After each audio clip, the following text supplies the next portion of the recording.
Я знаю, что многие из вас уже заскучили за словом пастора Сандея именно. Но мы будем сегодня мало слова говорить, будем в основном молиться. Потому что у нас пост и молитва. Пост сегодня, завтра и послезавтра. Так что кто в курсе об этих постах?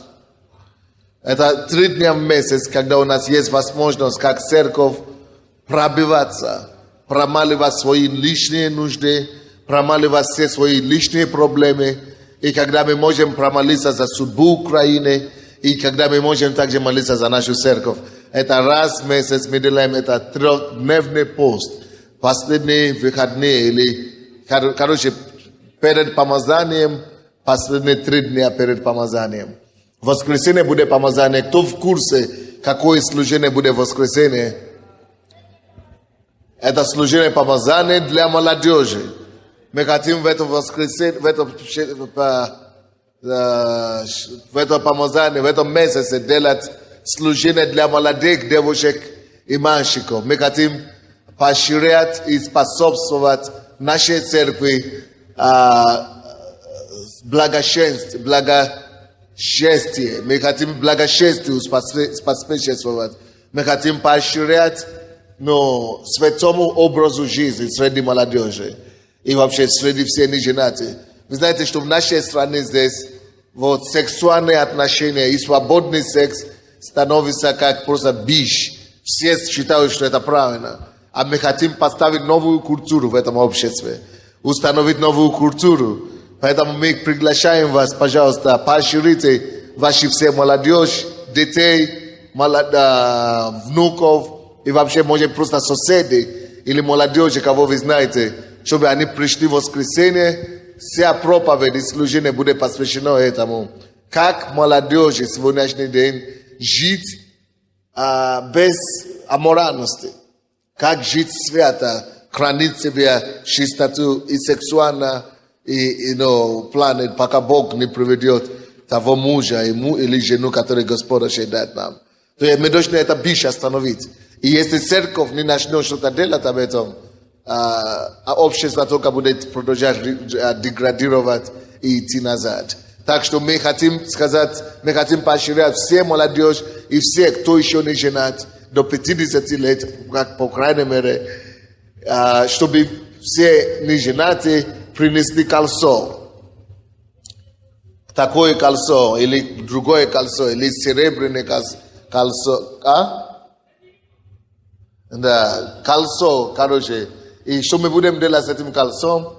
Мы хотим, чтобы все одели это кольцо на себе, на правую руку, правую руку, не левую, не правую, левую руку, на левую руку, чтобы они могли показать миру, что они не женаты, но они обручены с Иисусом. И что они дают Богу слово и себе самому, и дают слово тому будущему мужу или жене, за которые они выйдут замуж или женятся, что мы не будем осквернять себя, мы будем жить чисто, мы будем хранить себя в чистоте для того единственного, который станет мужем. А как знать, который станет мужем, именно что именно он, его надо ждать, именно когда вы уже поженитесь, тогда он уже будет первым. Так и будет. И мы хотим это делать в это воскресенье. И служение такого завета для молодежи. Вы скажете, а что делать, если уже грех такой уже был в миру? Но если уже был такой грех в миру, то надо попросить прощения у Бога. И надо начинать сегодняшний день заново с Иисусом.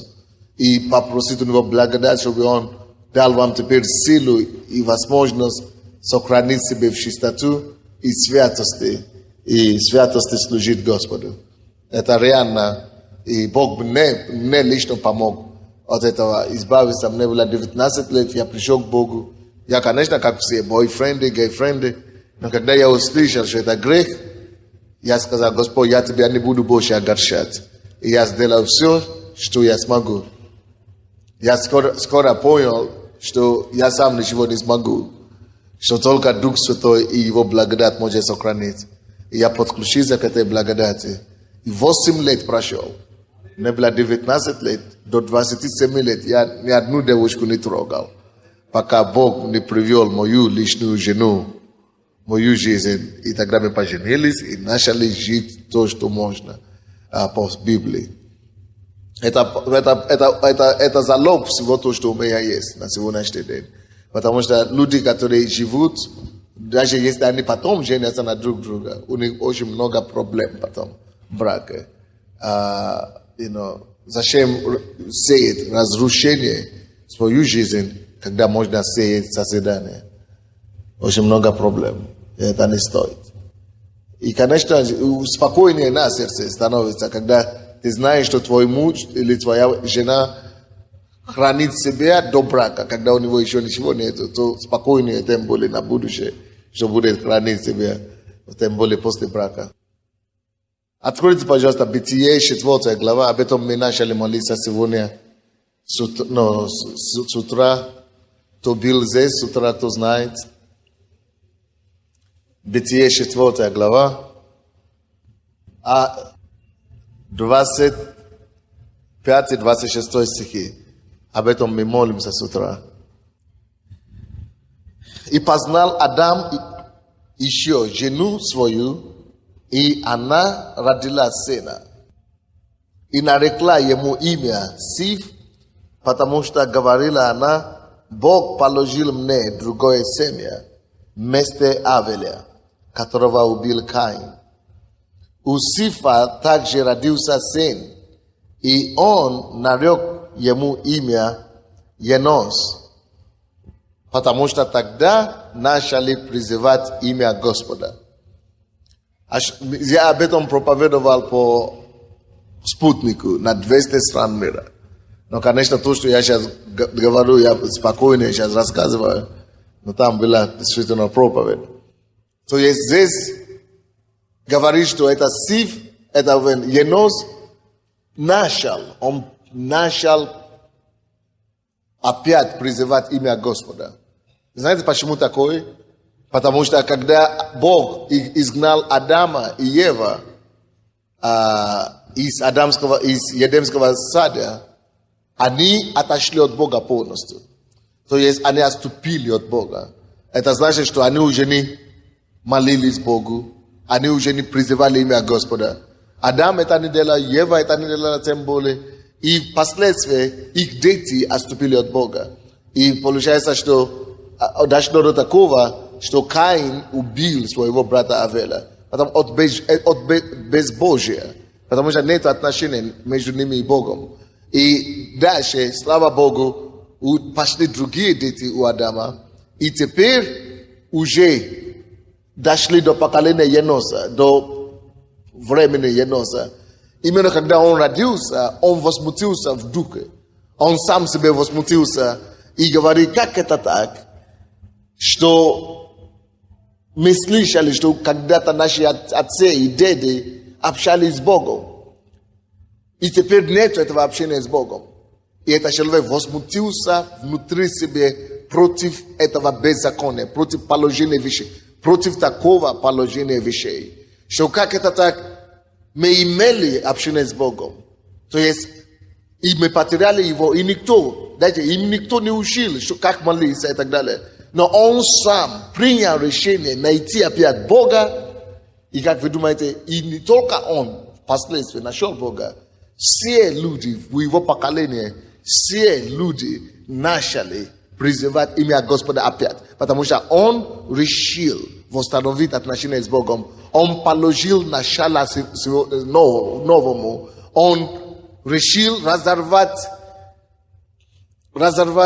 круги зла, разорвать закордонного круга беззакония и отступничества. И он принял решение для себя не смириться с поражением прошлых года или прошлых лет. Не смириться с поражением. Не смириться с поражением. Бог, мы так нуждаемся с вами в таких людей сегодня. Я эту проповедь называю поколение Еноса. Это целое поколение, и это помазание, которое Господь даст. То есть Бог поднимет людей, которые начнут сами внутри себя возмущаться против разруха, которая вокруг них, против беспределия, который существует. Люди, которые начнут возмущаться и начнут говорить, почему нету правды, почему нету истины, почему нету порядка, что нет, в наше время, мое время этого не будет. Я хочу начинать что-то новое. Я хочу начать новое поколение праведности, святых людей, порядочных людей. Я хочу положить новое начало, положить новый источник вообще. И это то, что он делал. То есть он говорил, он видел, что отступничество садится, он видел, что все беспределие, вообще как будто без выхода. И он принял для себя решение, что нет, с этим надо покончиться. И он принял решение опять найти Бога. Он нашел его и заставил весь, и принес Бога во все поколения его, во все его поколения. И все начали призывать имя Господа. О чем мы говорим? Мы должны помолиться, братья и сестры, о том, чтобы Бог дал нам это помазание. Еноса. Помазание, которое возбуждает нас, чтобы никто нас не учил. Сейчас, вы знаете, как дело происходит, чтобы жить по-праведному сейчас, чтобы служить Богу, это такая борьба. Даже те, которые уже пришли к Богу, очень тяжело ему удержаться. Нужно благодать, нужно помазание. Именно это помазание дает человеку изнутри себя самому начинать двигаться вперед, принимать решение, что нет, я буду делать правильное. И это не и то, что другие вокруг меня не живут правильно, это не оправдание. Мне все равно, что другие так живут. А я буду делать то, что правильно. Это то, что нам необходимо сейчас. Я хочу быть первым из тех, которые будут жить правильно. Я хочу начинать новые движения. Я хочу пойти, чтобы куда бы я ни пошел, чтобы беззаконие закончилось. Получается, что куда бы он ни пошел, беззаконие прекратилось. Люди начали призывать имя Господа. Он шел, где бы ни был, он доказывал людям, он донес до них понятие, чтобы они все поняли, что да, надо. И все начинают призывать имя Господа. О чем говорится нам этот персонаж в Библии? Этот персонаж говорит нам о том, что не всегда грехи отцов могут препятствовать детям и внукам достичь успеха из-за грехов отцов. Нет, предки сами могут принять решение, получить свое благословение, не наследовать проклятие предыдущего поколения. И о чем я мечтаю? Я мечтаю, чтобы наша церковь была наполнена людьми, которые каждый человек скажет, а я вижу беззаконие там где-то, я вижу беспорядка там, и я хочу пойти туда и стать тем человеком, который остановит беспредела, без провала, или как называется, произвол, да? Произвол, да. Беспредел и произвол. Я остановлю это произвол в бизнесе, политике, в школе, в университетах, в детских садах, на телевидении. Я хочу стать этим человеком. И я иду, чтобы заниматься то, чем надо, чтобы показать другой мир, другой пример, что нет, может быть другой. Чтобы люди в этом месте начали видеть истину, начали призывать правду, начали призывать имя Господа. Это целое помазание такое надо. И я думаю, что это помазание мы все нуждаемся в этом. Это человек, который говорит, нет, я хочу принести правду в банковский мир. А с Божьей помощью. Потому что никто это сам себе не сможет делать. А то эта система мировая, она задавит нас. Но вот Богом, Божий тот, кто в нас, того, тот, кто в мире. Сила Божья, которая в нас, больше, чем любой силы. Сила оружия, сила мафии, сила греха, которая в мире. Потому что Бог внутри нас. И Он говорит, если Бог, тот, кто за нас, больше того, кто с ними. Больше тот, кто в нас, чем того, что в мире. И если мы только поверим в это, что мы от Бога, Он говорит, дети, вы от Бога, и поэтому вы победили мир. Если вы сможете поверить, что Бог с вами, и что вы от Бога, вы победите мир. И мы можем это победить. И я хочу, чтобы мы это победили. Но нам надо для этого Божья благодать. Божье помазание. Чтобы Бог помазал нас. Положи свою руку на нас. Остановить произвола во всей сфере жизни. Без предела. И чтобы у каждого будет свое. Каждый из нас о своем переживает. Каждый из нас имеет какую-то тему, которая ближе ему больше всего. У кого-то это наркотики, у кого-то это алкоголь, у кого-то это проституция, у кого-то... о котором мы хотим говорить, нет, я хочу это остановить. Я хочу это показать свет. Я хочу принести избавление Божьим этим всем людям, которые страдают. Потому что когда мы называем любую проблему, там есть люди, которые страдают. Проституция, значит, есть люди, которые мучаются от этого. Наркотики, есть люди, которые мучаются от этого. Алкоголь, есть люди, которые мучаются от этого. Вот, и мы хотим туда принести избавление. Это есть помазание, которое нужно для этого. И я хочу, чтобы мы молились об этом, чтобы Бог нам всем дал эту благодать быть избавителем для всей сферы жизни, быть освободителем. Это то же самое, как вот я, допустим. Я приехал сюда, 90 сначала 2-й год, или 90-й год, я не помню уже. Я ездил сюда на экскурсию. Просто чтобы посмотреть в экскурсию. Говорят, что храмы хорошие. И приехал смотреть на храмы. Владимирский собор, и Лавру и так далее. И я смотрел, а у меня не было до Лавры, потому что я-то уже был верующим. Но у нас была группа туристов. И я увидел, у меня другое было переживание. Я ходил по улице и видел туши. Никто не видел эти туши, а я вижу, но не физически. Я чувствую прямо, я вижу прямо в духе, что туша какая-то темнота, зла, мрачность над Украиной висела, над городом. И я начал ходить по улице и говорю, Господи, пошли. Я знал, что здесь верующие есть, церковь есть, но почему эта туша еще висит? И я начал молиться и говорю, Господь, пошли людей, чтобы пошли пастора, пошли помазанников, которые бы взяли ответственность за эту страну в свои руки. Так жалко, что целый народ погибает. Не? А мне все равно было. Я же здесь не жил. Но вот, потому что я верующий, Бог мне дал это. Я начал молиться об этом. Никогда не знал, что через какое-то время именно меня Бог пошлет. И я думал, что на сегодняшний день, благодаря тому, что мы здесь с вами, и благодаря тому, что пастор Санди приехал в эту страну, что-то изменилось. И это что-то, это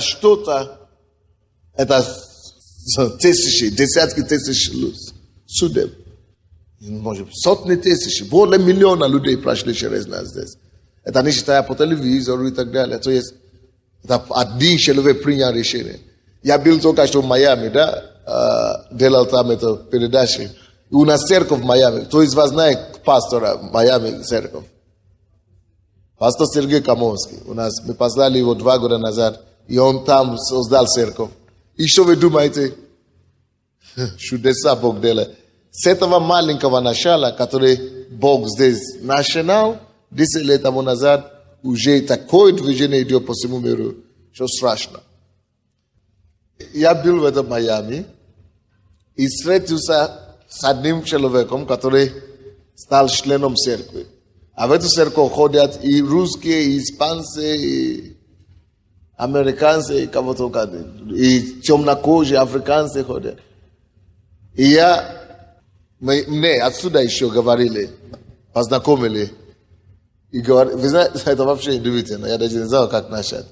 Девушка, может быть, 30 лет или 25 лет.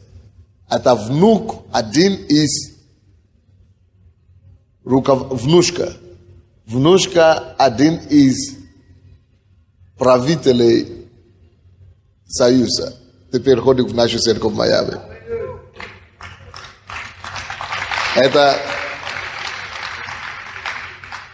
Это внучка Андропова. Вы знаете такое?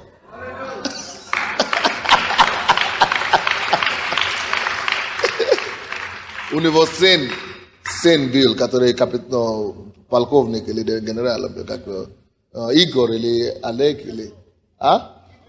Игорь, да. Вот это сын Игоря. Вы же генерал, вы знаете. Вот он тоже, он еще запил сейчас уже все. А вот дети, они отправили, их папа служитель работал, чтобы Америку уничтожить, а сами посылают туда детей и внуков.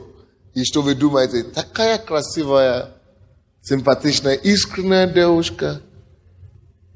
Просто жаль.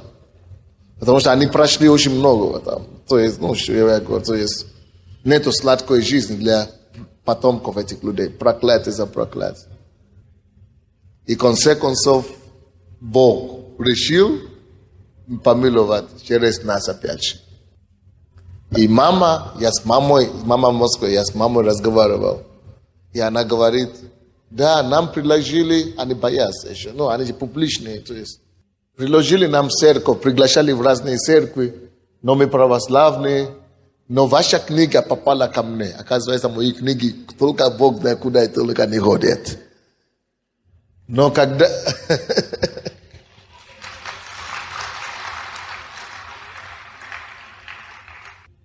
Короче, и вопрос, и мама говорит, и эта сестра, женщина мне говорит, вам сколько лет вообще с этого хочу начать? Я говорю, мне 37. Я говорю, вы что? Я думаю, что это автор это какой-то современник, как эти греческие философы, что-то у меня вылетело. Это... Сократа, Аполло, вот. Он говорит, я говорю, из поколения Сократа. Современник Сократа. Откуда мне такие книги? Она говорит, я вообще уже не читаю ничего, потому что все разочарование в жизни и все. Но вашу книгу я уже 5 раз прошла. Что не могу просто, это что-то из другого мира говорит. Что какая-то мудрость, что как будто вам сотни тысячи лет. Да. Говорю, мы не воспринимаем уже никого. Ни правителей, все, ничего. Ни литературы, ничего уже не воспринимается. Но вашу книгу, говорю, я врубилась, говорю. Она вот так говорит, я говорю, я считаю, пришлите мне еще больше. Люди мучаются. Люди страдают. Люди пусты внутри. А эта девушка в Майами, она так держалась за Бог, так, она мне говорит, пастор, пути назад уже нет, дороги назад уже нет, все. Ты так скреплялась за Богом. А это Андропов, я так понимаю, что он же КГБистом был. Да, он был самым таким, потом стал генеральным секретарем. Именно его боялись больше всего, говорили, что он... Видите, что Бог делает.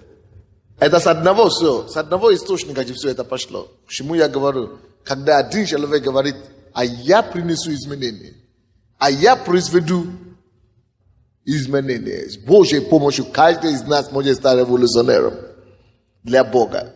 Каждый, потому что сила Божья, самая большая сила на Вселенной, она уже внутри тебя. Что теперь надо для этого? Надо подготовиться. Надо найти Бога. Надо познать Бога для себя. Во-вторых, надо вооружиться. Надо слово знать. Надо заниматься. Надо подготовиться.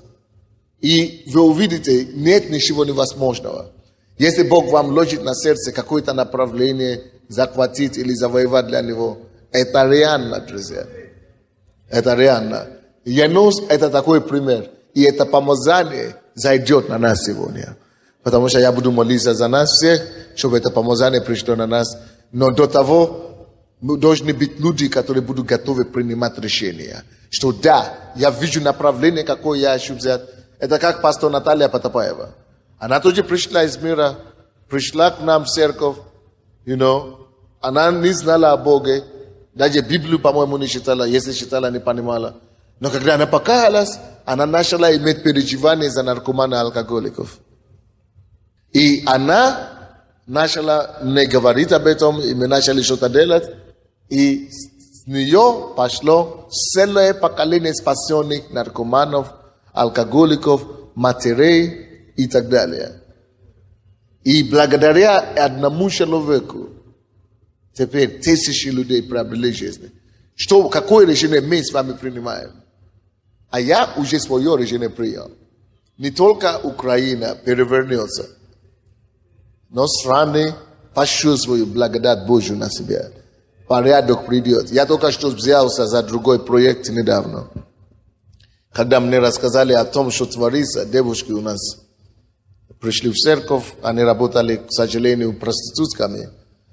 Раньше я всегда думал, что девушки, которые работают проститутками, что они сами хотели работать так, что они самые низкие, отверженные, что они самые, что они низкие девушки, что они, что их надо как бы вонять, смердеть. Но на самом деле, когда я начал с этими девушками общаться, я понял, что это один из самых прекрасных людей, которые есть. И проблема не в том, что они работали проститутками. Для них это было как работа, во-первых. Но эта работа, это вынужденная. Во-вторых, это дух. В-третьих, эти люди всего лишь, как вам сказать, всего лишь жертвы определенной системы. Какой они однажды попали, и все, не могли уже отвернуться, освободиться сами собой. Это как кто когда-то здесь курил. Здесь в зале, кто когда-то курил. Вот точно так же, как вы однажды пробовали курить, и попали, и конвейер, это пошло, так же и проституция, и наркомания, и все. Так что никто, нет плохих людей. Это просто система такая, дьявол, не дай Бог. Это, если к вам это не прикоснулось, это судьба, это вам Бог сберегал, это вам повезло. Так что не проблема не в том, что кто-то плохой и так далее. Потому что когда я начал с этими девушками говорить, но я просто понял, что, слушай, они всего лишь жертвы, и нужно им помочь. И я теперь взялся за этим делом. И мы хотим, я сейчас регистрирую организацию, чтобы просто перекрыть и уменьшить этот позор на Украине. Вы даже не представляете себе, что творится. Это целая индустрия. И мы думали, что только наркотик индустрия. Я даже никогда не подумал, что проституция тоже индустрия, оказывается. Это целая индустрия. Девушки рассказывают такие жуткие истории, что не дай Бог. Поэтому мы это тоже принесем изменения в этом направлении. Я езжу за границу, мне говорят, а что у вас творится с девушками там? Мы знаем Украину только по такой славе, что ваши девушки тут ходят. Это плохо. Это тоже остановится. Я понял. Пока мы с вами, как церковь, не начнем браться что-то, беспредел продолжается. Произвол производится. И слава Богу за те девушки, которые уже приняли вызов, помочь мне вместе остановить вот это.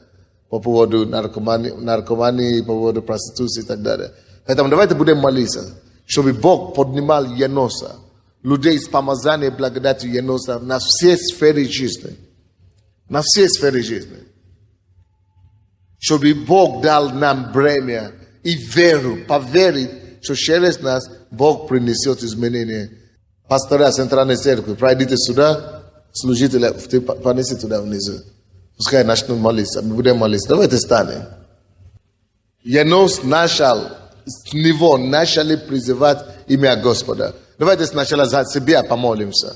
И скажем, Господь, помоги нам. Я хочу получить помазание Еноса. Я хочу быть один из этих людей, которые принесут изменения целому поколению, целой земле, целому народу, целой города, целой стране. Давайте помолимся об этом, чтобы Бог помог нам. Прими от Бога это помазание, прими от Бога эту благодать. Церковь, послушайте, подумайте над этим. Это помазание, которое нам надо получить от Бога. И что это помазание дает? Чего не было, то, чего не было. Это помазание быть начинающим. Это помазание быть пионером. Это помазание быть, положить новое начало полностью. Это благодать, которую Бог дает тебе построить новые мосты, застроить разрушенное прошлое. То есть, допустим, это возможность, это помазание, которое тебе дает оставить отпечатки своих ног в истории человечества. Это помазание, которое тебе дает что-то изменить при своей жизни. Что-то изменить. Я хочу, чтобы каждый из нас определил для себя, где, в какие направления, в какой сфере жизни ты хотел себя видеть, ты хотел принести изменения. Вот Саша у нас здесь, молодой человек, который сам раньше ходил, да, и встречался с девушками, да, делал им их, какие они стали. Теперь покаялся, и Бог, наоборот, дал ему время, чтобы начинать приостановить это шуму сексуального расслоения и распутства. И принял решение, что мы будем начинать такое движение, что девушки скажут, что да, я хочу быть святая. Мальчик будет говорить, да, я хочу быть святой. Это молодой человек, просто пришло ему такое на сердце. И теперь целое движение, вся Украина будет охватываться этим движением. И мы должны начинать общественные организации. Уже начали, которые говорили просто за святость, за благочестие. Только за эту тему. Которые делают людьми честными и чистыми.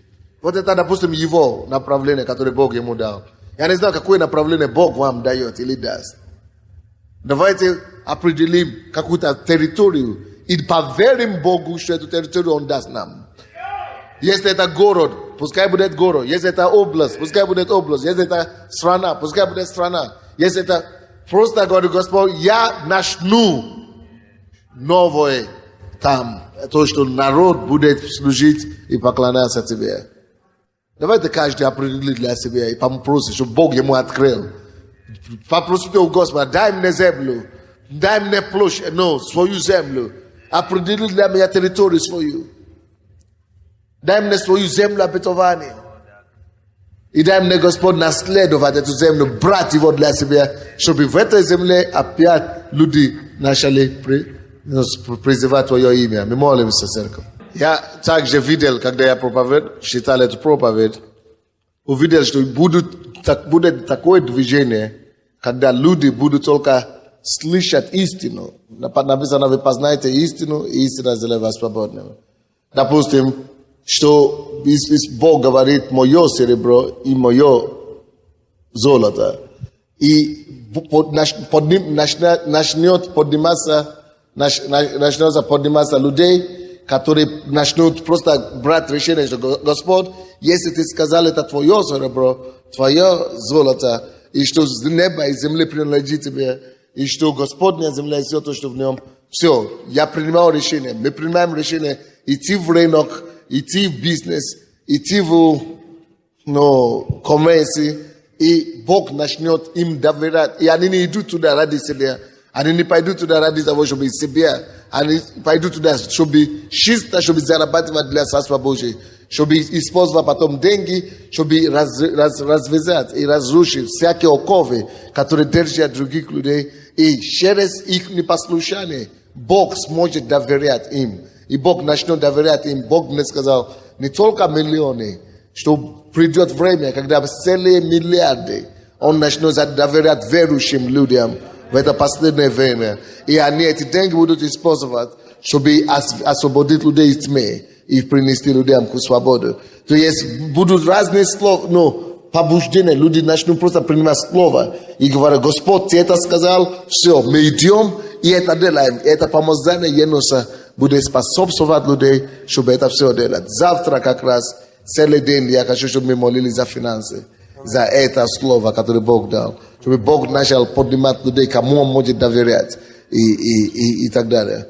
Молимся дальше, чтобы действительно, чтобы это помазание начало работать среди наших людей. Чтобы это помазание начало поднимать людей, зажигать что-то в нас сердца. Подтверждение местописания, 1 Паралипоменон, 22 глава, 16 стих, написано, что золота, серебра и меди нет счета, но нет счета. Не то, что миллионы нету, не то, что миллиарды нету, нету еноса, который действительно, он откроет свое сердце.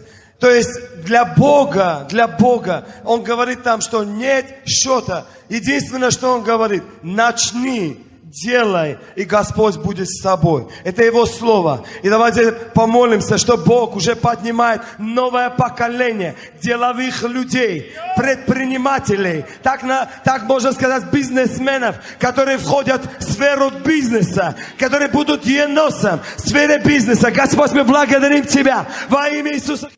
Господь, Твою святость, Господь, в этой сфере во имя Иисуса. Мы благодарим Тебя за этих еносов, Господь, именем Иисуса, сфера бизнеса. Спасибо Тебе, Отец. Мы благодарим Тебя. Аминь. Мы будем молиться, так кто будет еще молиться? Давайте будем молиться в направлении того, чтобы Бог дал благодать начинать что-то новое.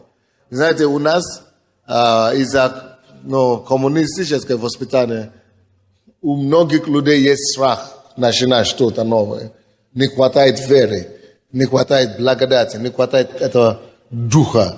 То есть мы боимся много чего. А если не получится, а если милиция накроет, а если мафия накроет, а если наезжают, а если то, а если другое.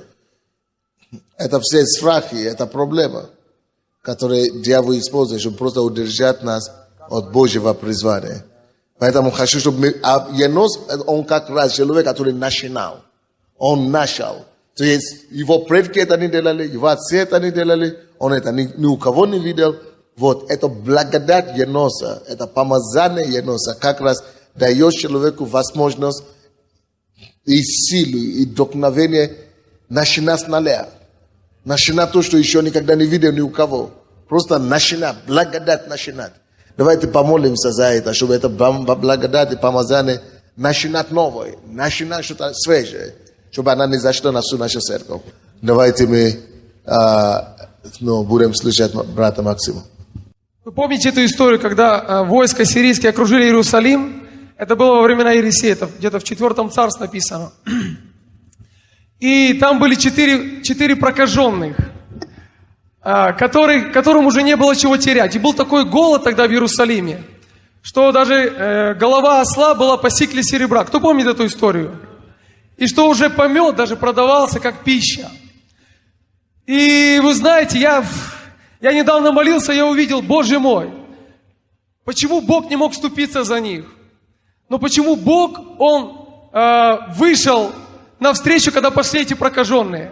Потому что прокаженным было уже нечего что терять. Их были мысли такие: здесь умрем от голода, вот, может быть, пойдем к сирийцам, может быть, там хоть поедим. И смотрите, что происходит. Когда весь Иерусалим гибнет от голода, они были в осаде. Эти 4 прокаженных идут в стан сирийский, и Бог мог использовать их. Они шли без веры, они хотели просто есть. Но Бог мог использовать их как точку контакта. И кто помнит, чем это закончилось?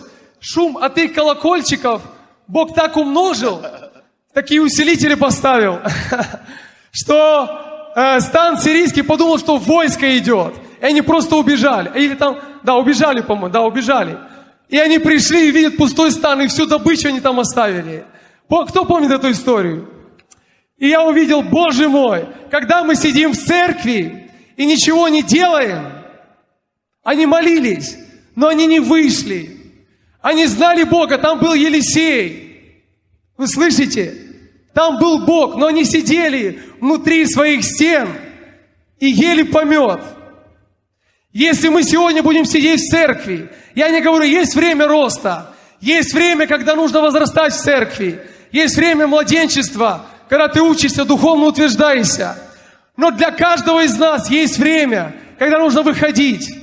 Если каждый из нас лично не распознает это время в вашей жизни, вместо хлеба Божьего Слова и откровений начнет приходить помет. Вы слышите это? Вы можете быть в церкви, можете быть в помазании, Елисей может вам проповедовать. Но в вашей жизни вместо хлеба будет помет. Если мы пропустим то время, когда нужно выходить в свою землю. Аминь. Что для этого нужно делать? Молиться и бодрствовать. Если Бог говорит, что надо идти, то нужно идти. Боже мой, прокаженные шли кушать, и Бог мог использовать их. Мне нравится, сказал Тил Осборн, это последнее, что скажу. Он говорит, у Бога нет проблем изменить человека. У него проблема, кто пойдет. Прокаженные пошли, и Бог мог их использовать. Если мы сегодня пойдем, у нас есть вера, у нас есть лидерские школы. Если мы пойдем, просто по вере, не веря в то, что нам говорит дьявол, Бог сможет нас использовать. Аминь. Amen. Я хотел молиться за это новое, то, что говорил пастор. Чтобы Бог, те, кто уже действительно засиделся, мы вышли. Те, кто сегодня растет, что Бог открыл им эти времена и пределы их обитания. Аминь. Ибо от одной крови Он произвел род человеческий и определил им времена и пределы обитания, то есть свою землю, свое призвание. Аминь. Аллилуйя. Нам всем надо эта благодать начинать новое. И когда эта благодать приходит, страх уходит. Вера приходит. Что есть дерзновение приходит. Хочется идти. То есть давайте примем это от Господа. Помолимся за себя и за других. Давайте мы поднимемся. И просто искренне пристанем перед Отцом. Такие, какие мы есть. И искренне попросим Его, Молись, молись, дорогой. чтобы Он помог нам. Отец, мы стоим перед Тобой сейчас. И мы так благодарны Тебе за то, что Ты здесь. Своим присутствием мы ощущаем Тебя. Спасибо Тебе. Отец, мы просим Тебя во имя Иисуса Христа, во имя Твоего Сына, чтобы Ты помог нам распознать наше время, распознать наши пределы обитания, которые Ты предназначил для нас. Мы просим Тебя об этой благодати и помазании, Бог, найти свое время, найти свою землю. Помоги нам принять это помазание Иноса. Помоги нам взыскать Тебя как должно. Помоги нам. Слава Тебе, Господь. Господь, мы противостоим этому страху, новому началу.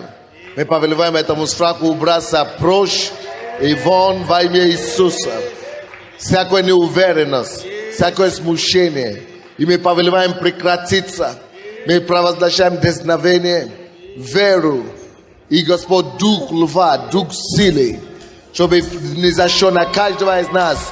Помазание Еноса. Пускай не зайдет на каждого из нас, Господь. На всех членов этой церкви. Чтобы мы не боялись начинать новое. И который прославится. Который прославит Твое имя. Будь прославлен, Господь. Во имя Иисуса Христа. Аминь. Кто-то еще хочет молиться по поводу Еноса? 25 стих, давайте посмотрим. Очень интересно, пастор открыл местописание. Тут такая глубина, слушай, вообще. «И познал Адам еще жену свою». Адам – это Иисус Христос, жена – это церковь. «И познал Адам жену свою, она родила сына и нарекла ему имя Сиф». Сиф переводится как основание, которое основание, новое основание вообще. «Потому что говорила она, Бог положил мне другое семя вместо Авеля, которого убил Каин». Слушай, какого бы Авеля в твоей жизни не убил Каин, какого бы Авеля, Бог дает тебе новое основание. Бог дает тебе новое основание. И дальше написано, у Сифа также родился сын, и он нарек ему имя Енос, что обозначает человек или род человеческий. Новый род человеческий. Бог дает тебе новое основание, и Он хочет произвести от тебя новый род человеческий. Амин. Давайте просто будем молиться. Еще раз повторяю. «И познал Адам еще жену, и она родила сына, и нарекла ему имя Сиф. Потому что говорила она, жена говорила, Бог положил мне другое основание вместо Авеля, которого убил Каин». Еще раз повторяю, что бы в твоей жизни ты ни начинал, И если какой-то брат пришел и сказал, у тебя это не получится, или ты там неспособный, и вообще какой бы Каин ни говорил в твою жизнь, что ты там немощный, ты не одарованный, ты там посмотри на себя, вся в прыщах и в губной помаде, или еще что-то. Неважно, кто бы ты ни был, слушай, Бог дает тебе новое основание. Церковь, Бог дает нам новое основание. И это основание, которое произведет новый род человеческий во имя Иисуса. Слушай, давай поднимемся и скажем, что от нас произойдет новый род человеческий. Аминь. Так оно и происходит на Украине. Действительно, новый род. Но не только от церкви. От каждого из нас Бог Аминь. уже произвести этот род. От каждого из нас. Аминь. От каждого из нас. Аминь. Который будет призывать имя Бога. Новый народ. Новый род, который будет призывать имя Бога. Давайте провозгласим это. Аллилуйя. Произойдет новый народ, который будет призывать имя Бога во имя Иисуса. И все скажем аминь. Аминь. Аминь. Аллилуйя. Аллилуйя. Давайте благодарим Бога. Давайте помолимся. Я хочу помолиться за вас. Господи, в имя Иисуса. Мы так нуждаемся в это помазание. Быть первоходцами. Быть, Господь, исполнителями в духе. Воинами, гигантами. Быть великими людьми, которые действительно меняют историю, творцы истории. Господь, пускай помазание Твое произойдет на нас. Именем Иисуса мы провозглашаем этого помазания Еноса на всю церковь. Господь, дай нам это начало. Наверное, дух веры увидеть, что именно через нас Ты хочешь створить новый мир. Соверши это через нас, Господь. Во имя Иисуса Христа. И весь народ Божий скажет